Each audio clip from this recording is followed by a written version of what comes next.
अस्सलामुअलैकुम वरहमतुल्लाहि वबरकातुहू। मैं हकीम मोहम्मद इजाज़ अली ते तुसीं वेख रहे हो मेरा यूट्यूब चैनल।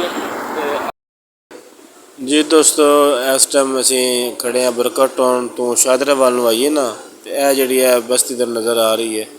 कल जो मैट्रो लंघेगी इस बस्ती नूं गिराया जाएगा, इस इलाके नूं मसमार किया जाएगा।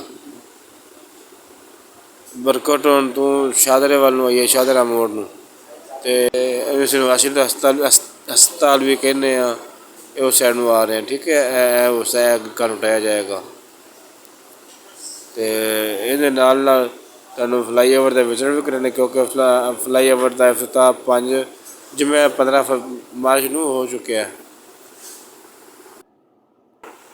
तो इत्थे दोस्तों अगर गुजारिश भी करते चलांगे, जो दोस्त चैनल तो नवे ने सर चैनल लाइक भी कर लो, वीडियो लाइक करके चैनल सबसक्राइब भी करो और वीडियो के दोस्तों को शेयर करो और अपने राय का इजहार कमेंट सैक्शन जरूर किया करो।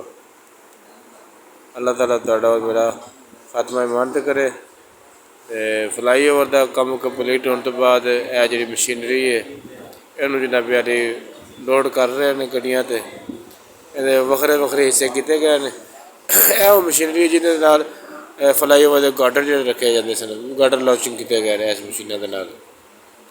देखो इनू हुण ट्राले के उत्ते रखा जा रहा है, ट्राली के उत्ते जिवें ने कि निशा जी उठो अब कूच करो, इस शहर में जी को लगाना क्या, निशा जी उठो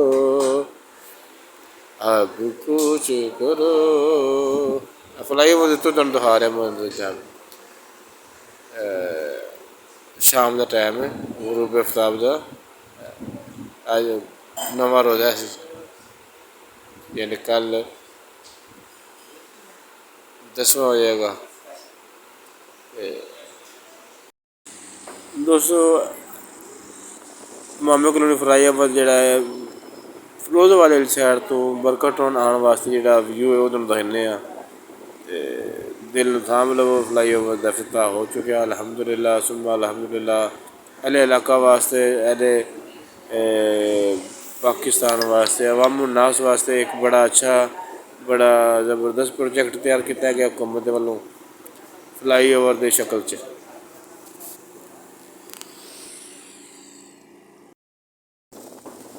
फ्लाई ओवर तो चढ़ गए,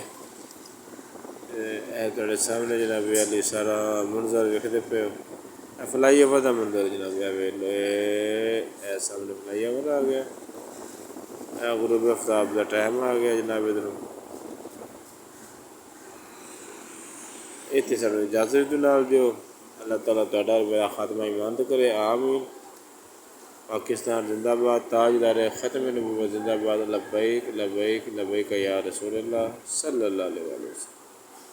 मन सब्बा नबिय्यन फ़क़्तुलहू।